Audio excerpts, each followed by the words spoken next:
Game of the final match of Week 3 of the North American LCS. LeBlanc continues to be removed from Froggen's champion pool. The red side, the Zach ban continues as normal, and the Caitlyn off the table. Even though Law did fail to win with it, they don't want to let Keith get it either. Yeah, I can see not too much changing in the bans. Obviously, the Caitlyn coming through in the ban phase makes sense. Didn't get to see the Super Energizer Caitlyn turn on at the end there. Almost, though. We get all the way there, and I believe we have the exact same bans as the very first game of the series, so new looks here on this one as Team Dignitas going to first pick the Xayah. So the triple marksman ban, if you consider it, into the Xayah first pick, trying to remove some more options away from Keith that we did opt into the Varus last game with, I believe, Xayah available. Didn't fit the comps or whatever. It's going to be Lod playing the champion here. Yeah, and this might be a little bit of a call onto Gate to say, hey, you either pick Rakan without the synergy, or you give us both, because that's the only option they really have here. And they decide to go against the duo. Yeah, they're not going to rush for it just yet. Akaden continues the trend of, if you can give me first round at least, please do so. And to his credit, he has had successful after successful after successful early games on this champion. So that part of champ select is working. Shrimp back on his trademark Lee Sin, one of his better champions. And there is the Vistayan duo in the bot lane for Lod and Big. Yeah, I really like that duo for them. Big makes big plays on it, even when they had it with the Kalista, and I think it's amplified with this duo. The one thing, though, is the Kalista was actually really good for Lod. I think that's the most damage I've seen him do in a game this split for sure. It was the tops on the team and carried a lot of those late game fights. Have not seen that out of his Xayah. Well, there's still games to be played. We are having longer ones in this series, so Xayah does tend to scale pretty well, especially if you are cutting back. Thrush could be the final lock-in here in this first round, so we have mirrored roles here in this one. The junglers and bot laners together, both solos up, and you expect that to be a blind top lane, into top mid, and then Froggen getting counterpick at the end.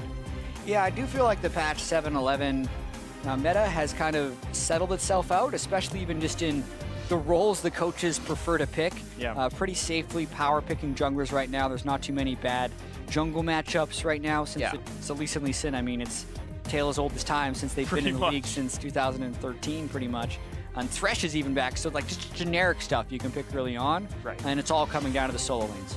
Let's see what comes in to texture these. Orianna, Fiora still off the table. Talia away from Froggen. We'll see what the final ban ends up being. This time, no Ahri. Even though Ahri was used to counterpick Orianna previously. Both those are gone from the Game 1 comps. Let's see what they go for. Renekton is up there. Counterpicked by Rumble last time. Yeah, and this series has been notably absent with Gragas.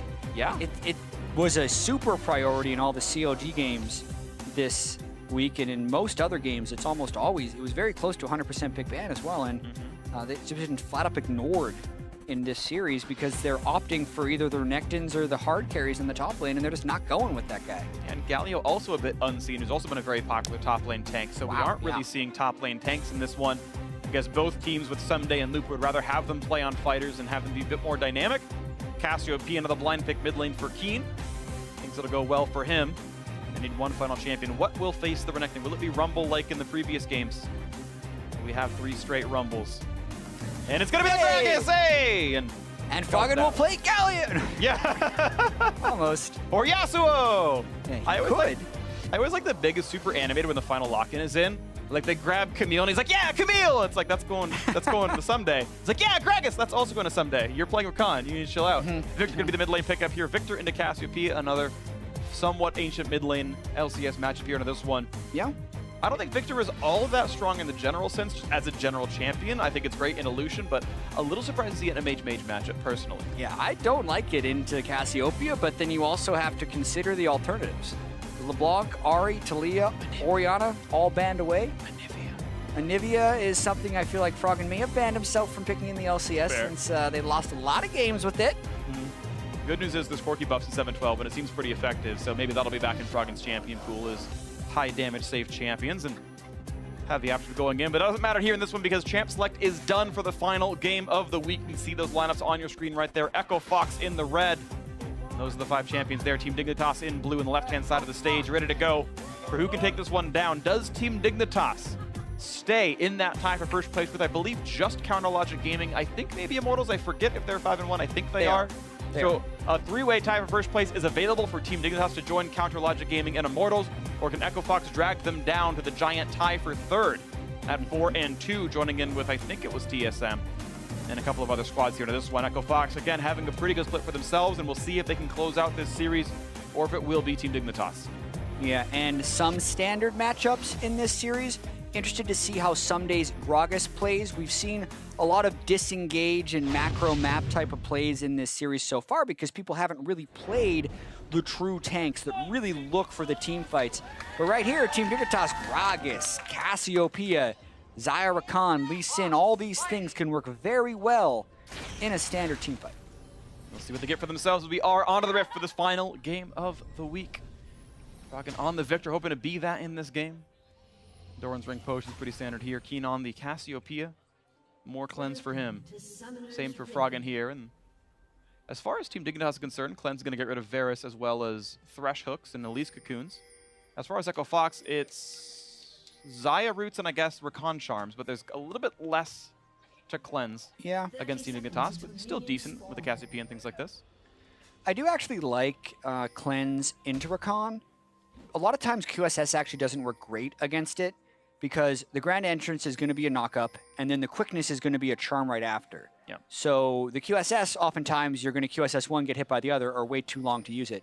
But Cleanse, because it has 65% CC reduction for the next 3 seconds after using it, if you just use it right away, kind of get rid of the airborne effect, then the quickness is only going to be like a third of a second charm on you, and you can get away.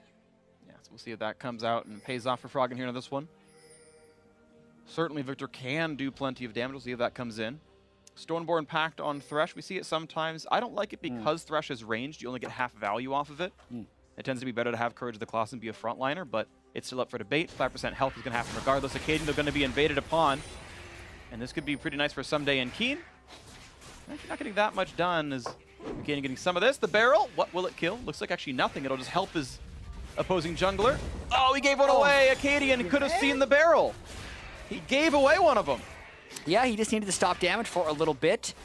This slows him down even more. And also, considering the fact that Arcadian has done the Experience Quint, do Raptors, do Red, do Scuttlecry level 3. How about one camp into the gank? He lands the Q under the turret, he goes! Oh no, Shrimp is gonna lose his life, but First Blood still comes through in favor of Keen. You gotta say word of a Team Dignitas. Yeah, goes all in on that one, and because they get the First Blood and because their mid laner gets to stick around, it gives them the advantage for now. And Arcadian... He's got Cleanse though. Yeah, Arcadian should just go and pick up some of those minions that are gonna die to the turret. Yeah, he'll get XP, and that's worth more than a camp would have been. So many level 2 ganks from the Lee Sin lately. Just get that war jump while the mid laner's still level 1. Mid laners have been getting pretty cheeky with their trades in the early game. Just getting the war jump makes the Q very easy to land. High success rate, I'd have to say, on the level 2 ganks I've seen lately, but does trade the kill back, which isn't always what you want. Oh, Hook's going to land onto the marksman, but a nice double knockup, though, means the trade goes pretty well. They've got the... Yeah, look at those feathers. Good damage onto Keith back there. Law forced to kite out with Ignite on him. And in terms of talking about the total value of that mid lane gank, of course, in the very early game, you do not get full assist pool. So it was not a full 200 assist gold First Blood to Shrimp, but still obviously meaningful. It's still positive gold. The question is, how well can you farm on the backside of this one? Yeah, and how much does it set Shrimp back? Because early jungle advantage is incredibly valuable, whether it's from a camp clearing perspective or a vision perspective. And what we saw here is Arcadian actually took the Raptors away from Shrimp, which is relatively impactful, and then can still go for that delayed blue buff. So Arcadian, it's kind of on him to punish, because Froggen did all he could, trading the kill back and making sure to really pay for that gank. Now he's just got to pay it forward. Well, Arcadian's got XP right now, so we'll see how much more he can pay forward on this one. Echo Fox is a team pretty much equal in gold, so have farmed enough to make up for this. Small farm lead to Someday. And with a ward for Looper, he's probably okay against this one. Takes a body slam, but not taking too much damage. Doran Shield helps, obviously, and top lane is basically equal. The bot lane is the real major lead, though. Keith is absolutely blasting this lane right now with the Varus Thresh. Credit to both those players, of course, but they're doing well against Laud and Big. Yeah, even with the Ignite being burned early, still able to have the aggressive support against the Rakan. A lot of LCS players saying that's a pretty good matchup whenever you can kill threat the Rakan early. Slicing dice forward, plenty of damage here onto this one. Looper not going for the stun or anything, just going to keep his rage bar up. But Shrimp is nearby, and well, with Someday out of mana, there's no CC threat, and it lets Looper play with not a lot of care. Acadian can see Shrimp, but the same comes through. Almost lands that one. Probably wouldn't have won the fight regardless. Yeah, and Shrimp, you could see him wanting to pull off that gank early. Actually, Shrimp has done a pretty admirable job of farming back up. Actually has a gold lead onto Acadian, even though Acadian got both Raptor camps. Hasn't farmed much outside of that. You go to see what's up next for this one. Someday gonna. Oh, he gets the cannon. Perfect. All right, body slam. Kept the crowd in suspense, but he made it happen. Nice mechanics here. I feel like somebody's done this before. Wow, that was actually incredible. Got actually every single one. Yeah, really good considering it was at weird levels of health on a lot of the minion wave too. Triple Thorns does help make your rank 3 barrel roll do a ton of damage. I think already that barrel roll is doing close to 300 damage, even at rank 3 if he leaves it full charge. Because it's going to be 199 damage and then 50% more damage if you leave it till the full charge. Which makes it already 300. There we go. 290. 8.5. Yeah. But yes, essentially we're there. You rounding freak, you gotta be careful. Uh-oh. I'm gonna call you out. Looper gonna land the giant stun. Trade back out, run away. Oh, that barrel did 199 damage before magic resist. Yeah, now quick, tell me how much it does with 49 MR. If it was 50, you'd be able to do it fast. Yeah, but it's the 49 roughly messes 2/3, slightly round down a little bit. Yeah. Yeah, close enough here in this one. Oh, that's nice. They kind of buffer the stuns against each other. Trading back and forth still. Looper has no mana, but it doesn't matter because he's renekton. Doesn't have mana. Doing well for himself. Someday sustaining up with the triple Thorns ring without many issues. Gets the cannon. Perfect gameplay. Yeah, Korean top you really don't get to see much when you're playing Renekton versus Gragas unless someone's coming to join. But the spectators kept showing us. Hey, so it's we kept fun. casting it. These guys are really good. They are really good. We were freaking out over the CS. That's true. It was actually completely They're relevant. winning the game in CS. Wow. Most skilled players in League of Legends. Who's surprised that they're Korean? Beautiful play out of Looper, and Someday pops all the fervor stacks, then kites right back out and dodges the barrel. Looper is a perfect human being. All right. Keen up for CS. I don't know, that's a bit aggressive, I know. I don't know where that came from exactly, but it's okay. Someday, good ward though. I like that, by the way. You notice that he didn't ward just like the random brush in next to his lane, like that tri-brush there. That's the lazy ward that's actually not helpful at all unless your opponents are bad. You actually need to ward somewhere deeper to watch the roam in.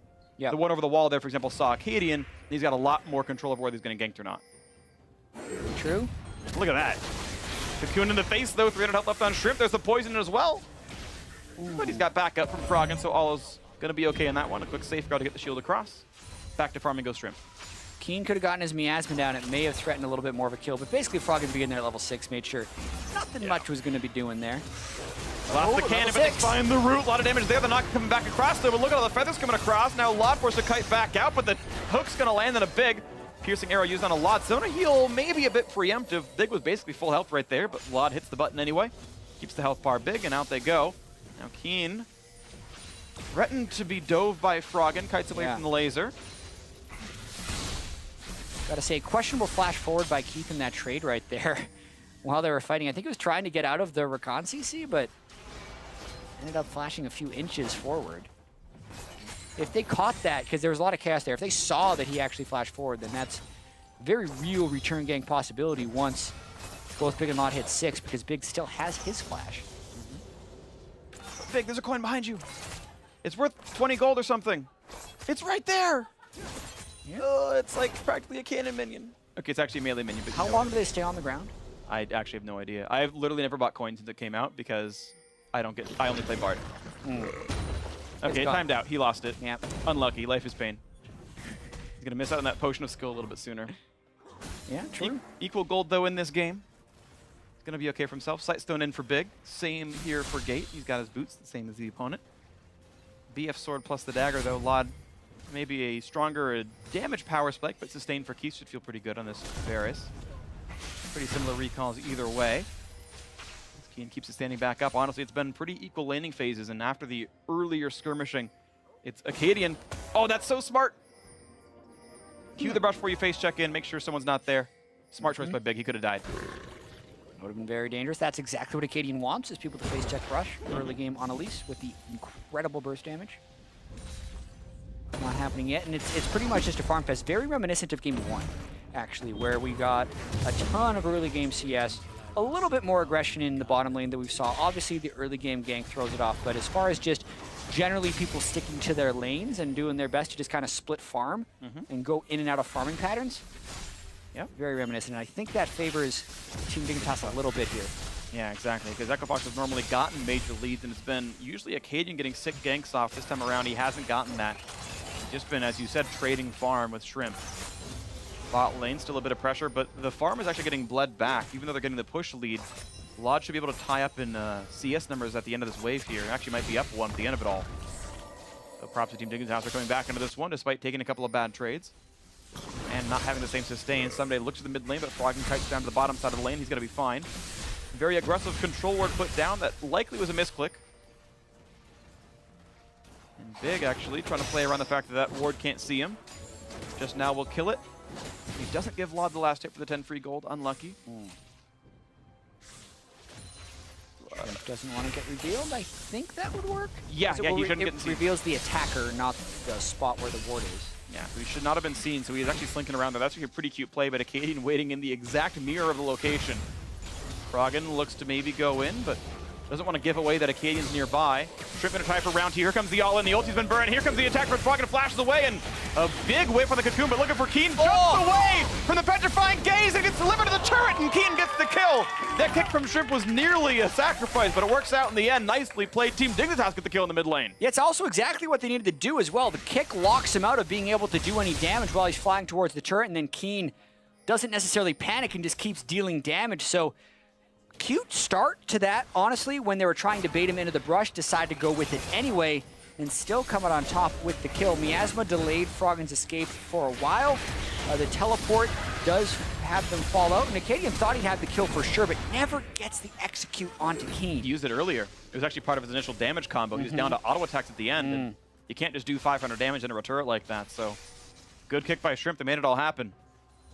Health bar a little bit too high. Well played to the Team Dignitas mid lane duo. 2-0 now on Keen. Wasn't a major factor so far in this series, but doing much better here into this one with the early lead. High intensity top lane fight. They both take some damage, then heal it all back up. Except Looper's at half now, so he can't do that anymore. Yeah, early Glacial Shroud as well. Yeah, you assume that's more likely to be Iceborne Gauntlet if he needs to fight his opponent. Or it's Frozen Heart if he wants a team fight. It's basically the kind of consideration there. Yeah, and I think that someday I was going to team fight here because even if he gets Iceborne, I don't think he's winning the 1v1 in Renekton. But with the Frozen Heart, there's no way Renekton's going to kill him, so. Ooh, a sick hook though. The CC is there onto the flay, onto the box damage, but here's the charm knockup. Big Feather Storm comes across, but Keek kites away from it. Not a lot of damage coming through for Lod, and then gets the Lantern back. Really like how they played that. He ran away from the feathers and took a Lantern back anyway. Getting away from a lot of that damage. Although I think the callback still hit Keith because there were enough feathers just randomly sitting around, so he got the root off. Yeah, just less total damage from less feathers hitting him. But yes, you are absolutely right. The root still did land from the prior engagement. Top lane priority, though, has been going to Looper the entire game. He's been pushing forever, and this time he's got a Acadian to make sure the turret can go down, but it's going to be a race against Team Dignitas. Doing something similar as Shrimp joins the fray, and the question is who kills it first. It's likely to be EchoFox. The call comes in. Clear. Oh, it's gonna go to Shrimp by about half a second. It's actually Team Dignitas getting a bit more damage into that one. And Someday's ultimate clinched it. He knocked them back from auto-attacking for a few seconds. Beautiful. Clutch. Absolutely clutch. Very smart play right there. See, this is why I actually really like Someday on tanks. For Team Dignitas. It's really smart. Yes, he's able to carry, but he's gonna try and do just enough to give you that edge to victory, and then the team fights are just so much easier with tanks. We'll see if it pays off for them right there, but a little play like that gives them essentially, what is it, 700 gold extra? Yeah, it's a 700 gold swing. 350 goes one way, not the other. Yeah, 700 gold swing. It denies 350 and it gives you 350 back. It's a swing of 700. So yeah, you were right, chat. I believe in you the whole time. Rift Herald, though, this one will go pretty early to EchoFox. A little bit of an early smite, but they got it. Bit of a knockup. They should still get the Eye of the Herald buff without any issues, but he's standing on top of the Lantern, and Acadian can't get out for now. Here comes the re-engage. Shrimp picks off Gate. Back down to Earth goes Acadian, now back down to the graveyard. He's been picked off. 2-for-0. Team Dignitas win the fight, despite the Herald going over to EchoFox. Yeah, now they can push mid. Froggen does have the Hex Core upgrade, but he's really low on mana and has no ultimate. So if they can threaten anything in the backside, he wouldn't be able to clear that minion wave. Gotta be close. We're down to half right now, and the damage comes through. Got an E off. All right, cleared the wave away. Right now, though, this is a 1,300 gold lead for Team Dignitas, and Shrimp looking for even more. Didn't have Q, so he ward hopped into the Krug pit just to make sure he can kill him faster. Watch this one more time. Big locks up Cadian for quite a while. They never really let him get to that lantern. And then the rest of the fight, Keith isn't there. So Laud and Big being there make it pretty free for them to just kind of boldly run into the fight. It went well for them. We'll see if Echofox can pick up the scraps here as the gold lead actually stretched to 2,000 briefly, as they've got minion waves to secure and some minions and farm to acquire. See what they can get out of this one. Of course, you expect a turret to go down if you get proper Rift Herald usage. Top lane's already dead, but you feel like mid lane's a possibility with Froggen having a lot of power. And also, bot lane is almost deserted half the time now. It's kind of a, someone shows up, clears 2 waves, walks away, repeat back and forth. You show up a Rift Herald there, you maybe get the turret down with it. Maybe you can go there. Cadian, of course, has free roam being the jungler. Slower start this game around. Early Ninja Tabby to survive some of the physical damage, but this time it's not so cut and dry as both Someday and Keen are magic damage focused. There's 2 magic threats. Yeah. It's pretty tricky to itemize against either one of these teams. There's pretty good balance of damage from both team compositions. A lot of good team fights starting by the team compositions as well. And then it's been Echofox who's generally held the early games in this series. And Team Dignitas, who, you know, last split had a lot of issues closing games as well because it was pretty much just Someday who's getting ahead. But in these situations, we know Shrimp can make plays. We know Big can definitely go and make plays on Rakan. So they're sitting pretty right now as long as they can continue the trends that we have seen from them so far in this split. And it's Dignitas now with a gold lead for the first time practically all series, to be honest. Maybe the first time they've actually had up in gold for the last 2 hours of gameplay. Actually proactive on the map. They're going first for top lane. They get that outer turret taken down. Rift Herald does get summoned here by Cadian on the bot side of the map, but it's still slower than the Team Dignitas push was.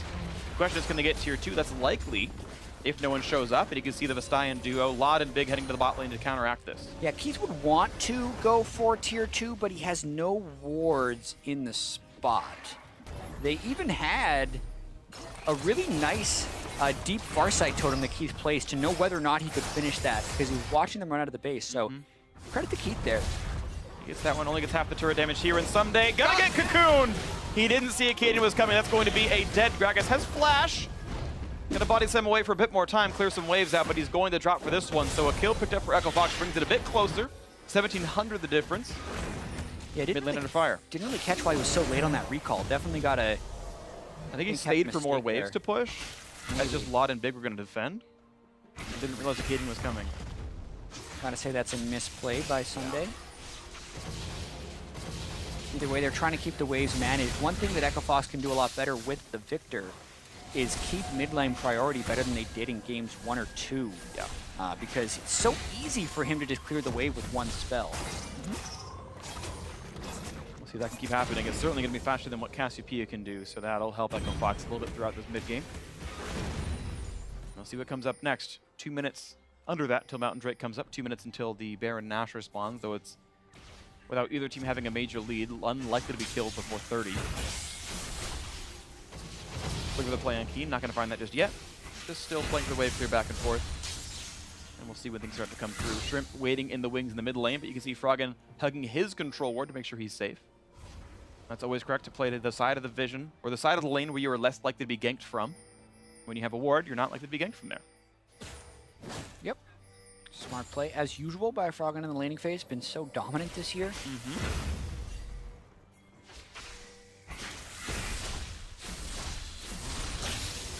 The aggressive push in the bot lane. Lot is actually well past the river. He's going to shove a wave into tier 2. And that's without vision, actually. There's not a lot of safety for him.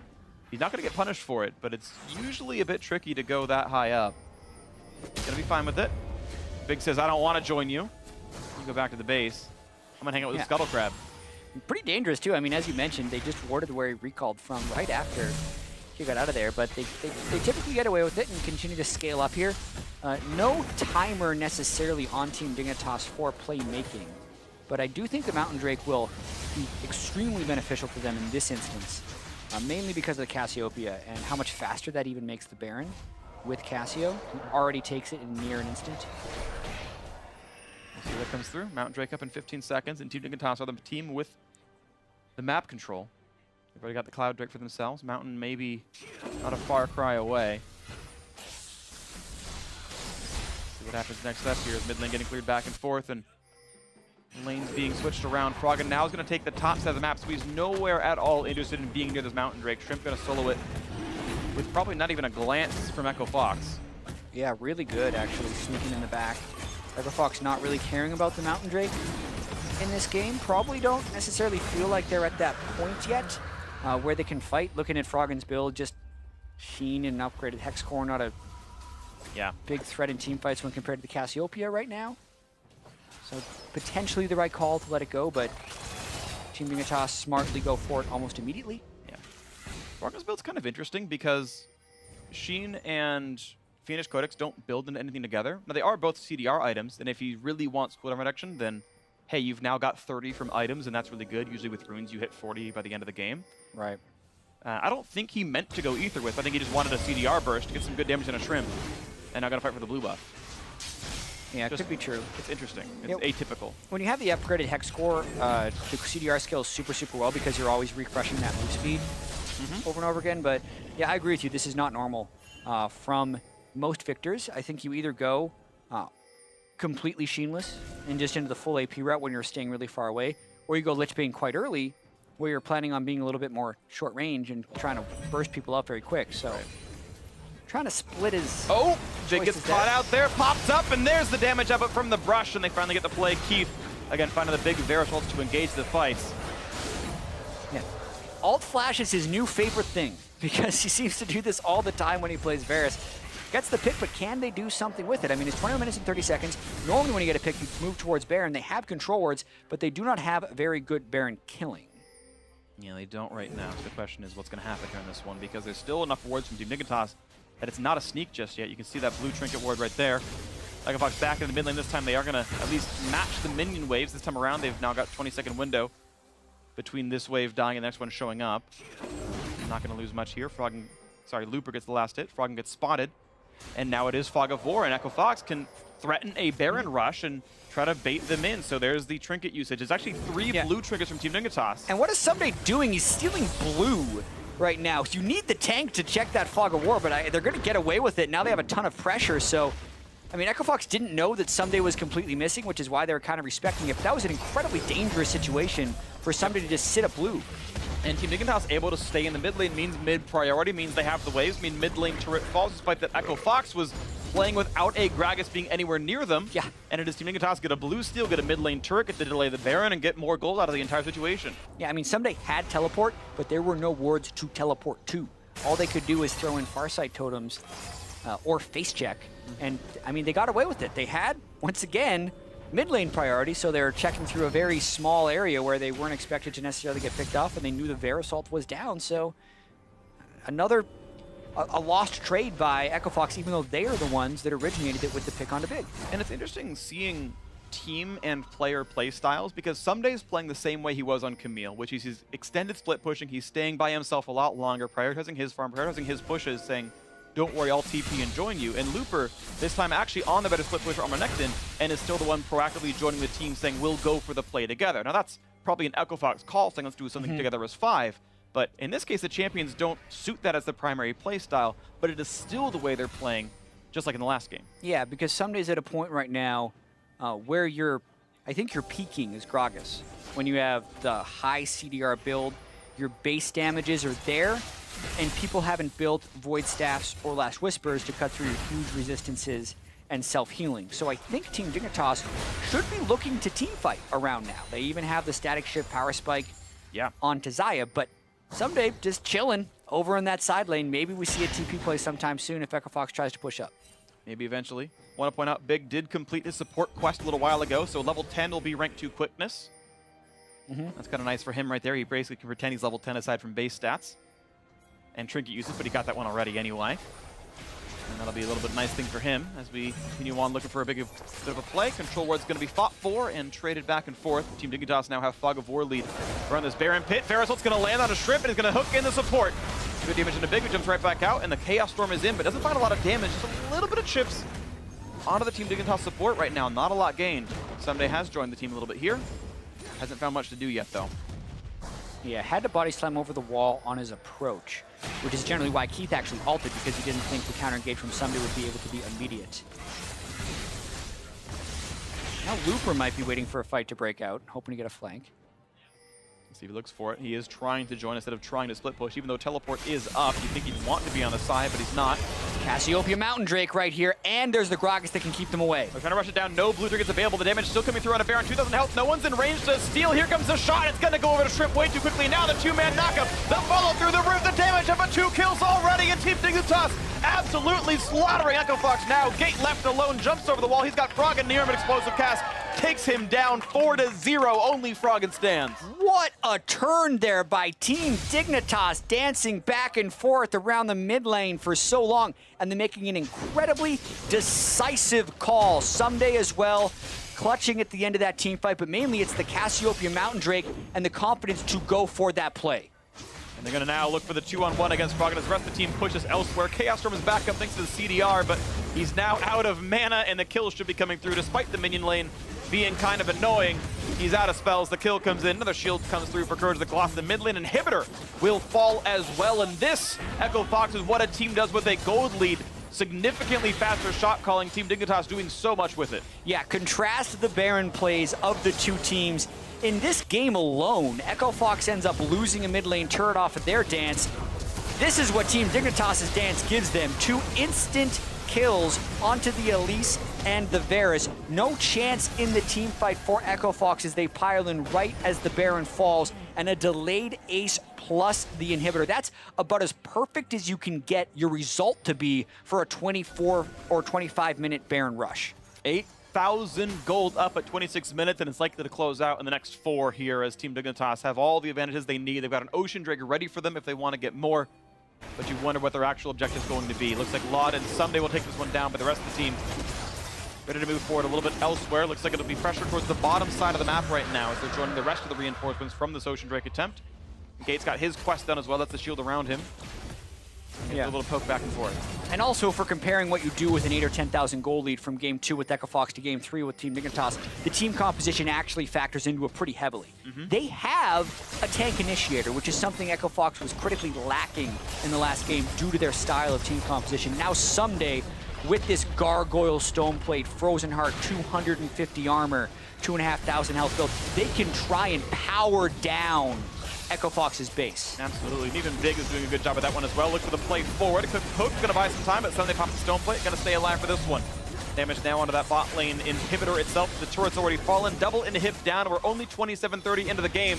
Baron buff still on. Looking to close it out just now as the Renekton's still pushing. They get the charm. They get the knock up the airborne there. The kill, the root, and he's gone. Acadian is out 1-for-0. Gate cutting back. Explosive cast gets perfect. Finds another, but they do get a trade. Killers Rakan has fallen, but doesn't really matter. Looper's joined the fray. Big damage into this one, but Lot able to kite back so easily. Petrifying Gaze takes down a kill, and it's just now Shrimp going to go chase down in the front. That's the ace. That's the game, and it's all over. Team Dignitas. They needed a comeback win in Game 1, but this one is a 28-minute slaughter as Team Dignitas will keep their first place tie. They will take down Echo Fox 2-1, and they close out Week 3 at a 5-1 scoreline. And what an explosive ending that was. 10 kills in the first 2 minutes of their Baron power play. They danced around a lot of the early game, and they were justifiably patient because Team Dignitas knew that with the Cassiopeia, with the tank, and with the way they can macro play around Baron, that they would be fine. And they absolutely execute down the stretch for the 28-minute win. 1, 2, 3, Great plays out of Team Dignitas. You put Someday on a tank and it's their best looking game yet. It's interesting when you've got a player like this who's by many thinking to be him, many thinking that he is the best top player in the league. Why doesn't he play Fiora every game? Why doesn't he play Camille Renekton every game? When you put him on Gragas, and look how much better the games look. Of course, some of this was Acadian not getting the same early game from before. Shrimp had that level 2 first blood in the mid lane. Certainly this game went differently. But it brings up questions. If Team Dignitas have a good early game, look what their games look like. Yeah. And Echo Fox don't, look what those do. Acadian's been kind of carrying them through a lot of their early games. This one, though, not the same impact. Yeah, Acadian could not get going in this one. Shrimp with the quick level 2 gank onto Froggen. Didn't never let Froggen get going in the mid lane. Acadian unable to answer after Shrimp did die during that gank. And then it was just the stall fest for a while before Team Dignitas turned it on. Such a different team we see now than we did in the spring. Yes, 2 players are different as well. We have Big in support and also Shrimp in the jungle, but just the people who are leading the charge and making plays. Well, somebody did do it in the final fight, but other than that, Big flying forward on the Rakan, Shrimp flying forward on the Lee Sin, making kicks. And Chaser was a pretty good Lee Sin, but it's a sense of fearlessness you see with Shrimp that at least for now is paying off in a big way. Absolutely, yes. So 5-1, a first-place team right now. Still very strange that their one loss was to Team Liquid. Out of nowhere, right? Yeah, Team Dignitas. That puts an asterisk right next to their first place tie right now. I mean, it's like how people said TSM was 17-0 because Phoenix 1 was special. It's like somehow, like, by most rights, Dignitas should be undefeated right now after 3 weeks. You'd almost consider. And that's weird to say, like, the Liquid loss doesn't count. I know it's strange. I'm going to get some flame for that one, but, like... Definitely counts. It I definitely understand counts, what you're going for. But you understand what I'm going for, you thought right? they would win that game. They've beaten everyone they've come across basically here, and certainly it's you know, what a good run. And I'll bring back the soundbite from Spring Split, where Lod said, you know, I've had some, you know, medium skill teams before, but now Team Dignitas, everything's here for me. If I don't have a good split, it's just my fault now because my teammates are so good. And this time around, it is a good split for everyone. They're all kind of performing very, very well. I agree. The upgrades of Shrimp and Big have been awesome for this squad, and it's working. And you also have to consider that Laud is playing with even more pressure on him this split. Yes, he's on a successful team, but the team recently signed 2 other bot lane players with a lot of LCS experience, Alltech and Adrian. So Laud knows he needs to perform in every one of these games. He played great this series. Absolutely did. So we're going to hear from more about this series. Let's send it over to Captain Flowers and Laud himself. Nice chin.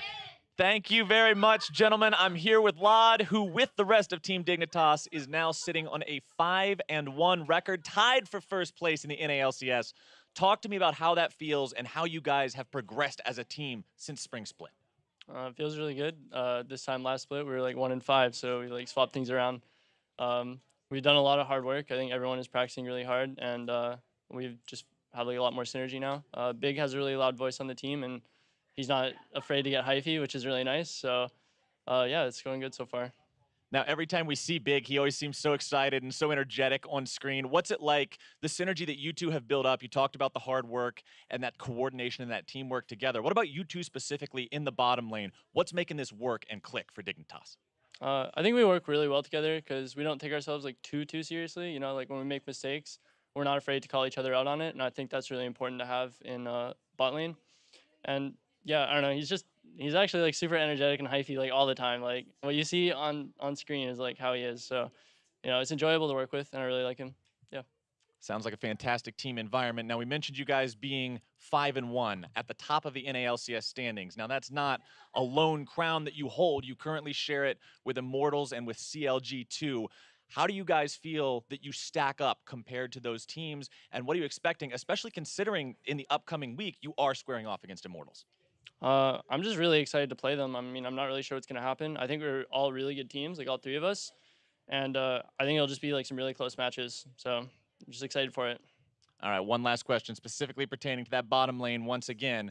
That's going to be you and Big going up against Cody, Sun, and Olay. And then eventually with CLG, you got Stixay and Afromu as well. How do the Dignitas boys compare to their opponents in the bottom lane? I don't want to say anything too much right now because I don't have like the most confidence in my play, but I'm looking forward to it. They're both really good bot lanes. I think we're a really good bot lane, and I think it'll just be good. It'll be a good matchup. So, yeah. All right, good to hear it. Best of luck to you. Best of luck to Dignitas as a whole. We're going to go ahead, toss things back to the analyst desk or back to the casters or wherever we're going to be tossing. I believe it's the analyst desk for the final time today. Thanks, guys. Where's it coming from?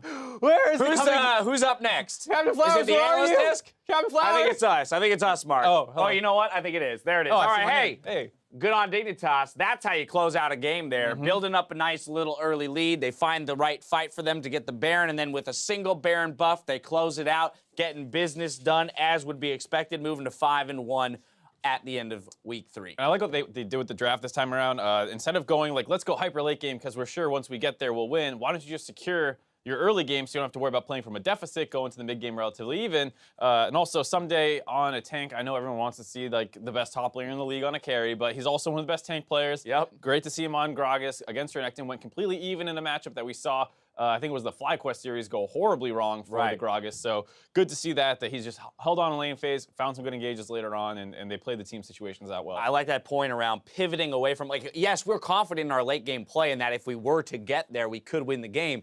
But hey, if we just match the opposing team's strength, get through that part of their gameplay, even in the mid game, we will win the late game just by virtue of being the better team in this situation. I want to jump into our replay here. Waste no time. 25 minutes in. 4 for 0 off of a huge engage here by Big plus the Baron.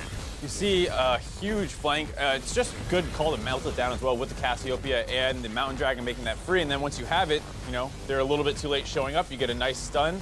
Follow up with the knockup. Both him and Someday together. I Yeah. have to also call that just the synergy between the two of them to hit the same carries at the same time with both their flashes. Very I mean, key. the flank is super important because a lot of teams struggle with flanking, but having that with the initiation coming in from the front side, you just kind of slam them from both directions at the same time, and then you get to get a couple kills. Now let's go ahead and compare this gold graph to the gold graph from game 2. Where we had the that little kind of heart rate monitor. that little peter out, you know, with the nice early lead for Echo Fox that peters out. This is the exact opposite. Once Dignitas gets the lead, they close it out very quickly, very cleanly. And I gotta say, I think Dignitas probably has the best Barons around the 20 to 25 minute mark. They're extremely. When have we ever said that about I know, Team this Dignitas? is new look Dignitas, man. Oh my goodness. And they're just super decisive. If you're not ready for it, they'll sneak them on you. They've done this numerous teams. They did it to TSM amongst other teams. And then even after that, they're still really, really decisive in their team fighting too. So you have to be careful not only around the Baron if they're doing it, but if they're potentially baiting what their turnoff's going to look like. Now, player of the game kind of matches the first point you made on the segment. Is going to go to Shrimp, but for his ability to kind of match Acadian in this game where he struggled with it in game 2. So kind of stepping up to that plate of knowing who's going to be the early action creator for Echo Fox. Can I match that and keep us even or ahead throughout the early game? He's done a great job ever since he's been subbed in. Even the series that they lost to TL, he got subbed out in game 3 despite playing well in game 1. Game 2 was a little bit of a risky business because he kept going down bot lane and got turned a couple times, as well as that invade on an. Oh, that was Chaser actually who had the invade on the Olaf. So even more to the point that ever since he's come in, Shrimp has been doing great, and in this game as well, matching Acadian, who's kind of still an early game monster. And now let's talk about Dignitas a little bit as a whole, because sitting at 5-1, up there tied for first in the league as a team, they still have a few of these series that definitely feel like they could have easily gone the other direction. Again, you don't want to see them slow bleed to death like they did in game 2. You want to see more of these game 3s out of them. So what's your assessment of them alongside, say, Immortals, who's up there in that top tier as well? There's a bit of a question mark still for Dignitas for me. Their early game has been exploited a little bit. They still seem like they rely on Someday, and then they have these really aggressive Barons that have been working out, but if they ever slow down in that, or if it goes past that mark where you're starting to go to the 30-35 minute Baron, it does feel like they lose a little bit of steam. Okay. So I would want to see them against some of the better teams performing, and next week for them is pretty tough. I believe they have Immortals and C9, I believe, but if that's going to be your really make or break week where you prove your mettle. Well, and then, okay, so then referencing, you know, the interview that we just had with Laud, he himself kind of speaking about his own confidence, a little bit of reservation there. Well, funnily enough, if you contrast that to the way that he spoke when he came into the league, definitely a little bit more reserved and humble in his response this time around, even while the team is finding success. I mean, you have someone signed to back you up just this week. You're probably going to be a little less brash in your talk. That's a good point. You know, you have Alltech coming in to back him up, as well as Adrian coming in for support. So there's a couple extra people joining the team. You're probably not going to go around running your mouth quite yet. Right, exactly. But the wins are coming through for Team Dignitas. That's going to close out that series. Now let's go ahead and pull up the player of the game leaderboards to see who individually excelled in week 3. Hanser, Jensen, and Looper each earned 2 awards each, while Big, Bjerg, and 14 others picked up a single honor this week.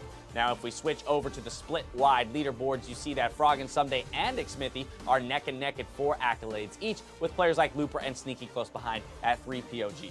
And that is definitely not what you would expect to be the situation. Froggen, obviously a great player. Smithy, a bit of a surprise. Even Someday a little bit, given the fact that heading into the season, Dignitas was, the 6th place team last split. Right, struggling. it wasn't previously him who was garnering all the wins for Dignitas. A little bit more of a struggle in spring and really opening up here in summer. Where's TSM? Where's CLG? A lot of these guys who you think would be in the front of these, player of the game standings aren't there to be seen at the very top. I think what's interesting for me there is, again, Froggen is no surprise, but the fact that both Froggen and Looper have 7 accolades, so are both up there in the top echelon together, player of the games, really speaks to where Echo Fox is finding their success in terms of the fact that Looper has stepped up to and sometimes be a secondary carry for that team. Especially with the meta kind of changing to things like the Jace, the Kennen, you can play Fiora. There's a lot of different stuff you can do. And he had a couple crazy split push games when he was on things like that Kennen, taking it to a Seraph, I believe, who he really abused once or twice. Now, 6 more weeks to rack up those player of the game awards. The NALCS also hits another another milestone this weekend as veteran Cloud9 bot laner Sneaky has hit 1,000 total regular season kills, 1,001 actually, as he just barely eclipsed it. He joins the likes of Wild Turtle and Doublelift for the players who've hit that benchmark. Again, we talked about him. For me, the story of Sneaky is his consistency as an AD carry from his, joining the LCS years ago to where he is now.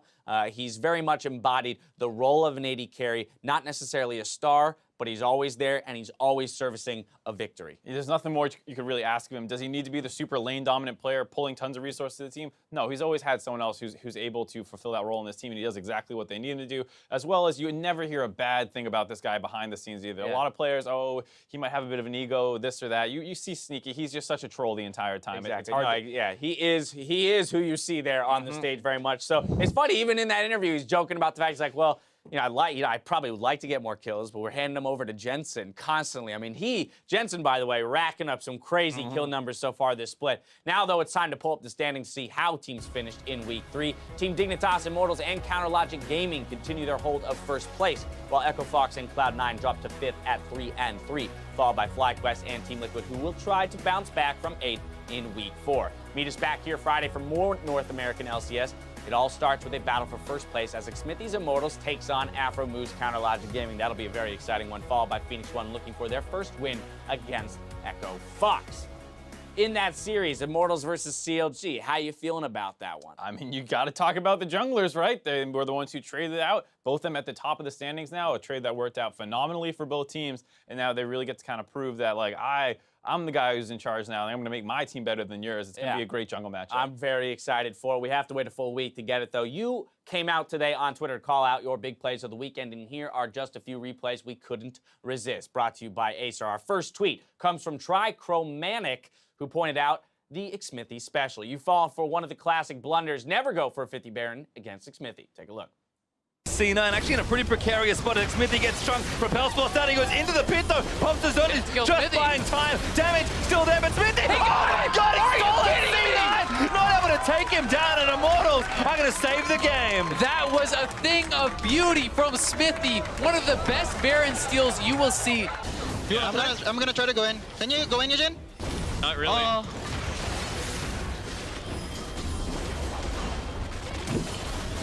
I got it. Run. Yeah. Wow. Let's go. Run. Thank you, God. Thank you, God. Thank God.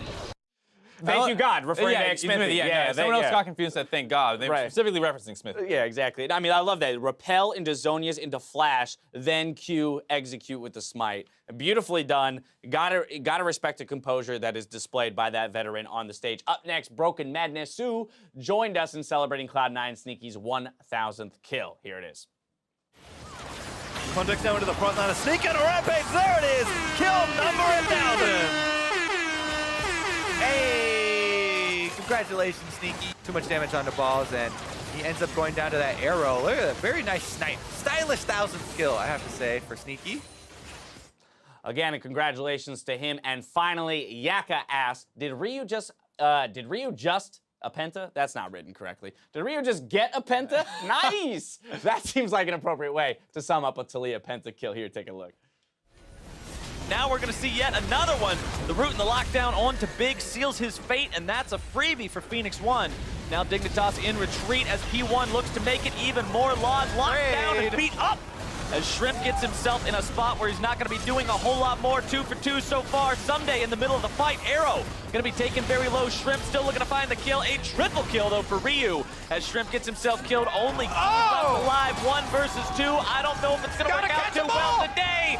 Trying to get himself gone, but he is going nowhere but right back to the spawn platform. Oh, he got it! Pentakill for Ryu. Holy man! A pentakill with Taliyah in a 5v5 mid-game where the gold is very, very 20 close. Minutes! Look, You want me to TP behind? I can TP here. Hey, yeah, this guy. We're going. Kill him. I'm TPing here. I have ult. Let's go. Ash side. Ash is slow. Ash. Break the wall? Oh, fuck. Ash dead. Can you break the wall? Where the fuck is my guy going? Oh. Hey, we're on driving. I'm so late. Shrimp. At least. Kill. How do you go? Yeah, we win this. Penta, keep with the penta. Okay. Slow, Don't let him kill you. slow. Don't let him kill you. Yeah, don't let him kill you. Slow, Penta, slow. Slow. Okay, nice. Good job. That's amazing. Arrow. Slow. It's, Give him the it's penta. okay, yeah. We'll get it. You saw at the very end, he was just He's running got to around. be one of the strangest champions to pick up a penton, especially prior to 20 minutes. It's just like not this like super high DPS, not super high burst, so it's not like, oh, you womboed people and then clean them up. Right, well, it also is a champion that, like, you can't really get to the backline super easily. Most of her DPS is coming from the repetitive Q spam. I mean, yeah, you have the ability to seismic shove for some burst damage. Anyway, very impressive that they're able to come away with that pentakill. We'll see if we get some more throughout the split. Make sure to keep calling out those big plays all split long, and we'll share those tweets as we see them. Now, for myself, the casters, and the entire live broadcast crew, thank you for watching, and stick around after the show for some NALCS Tonight with myself, Zyrene, and Kobe. Otherwise, we'll see you next week for more league action. Good night.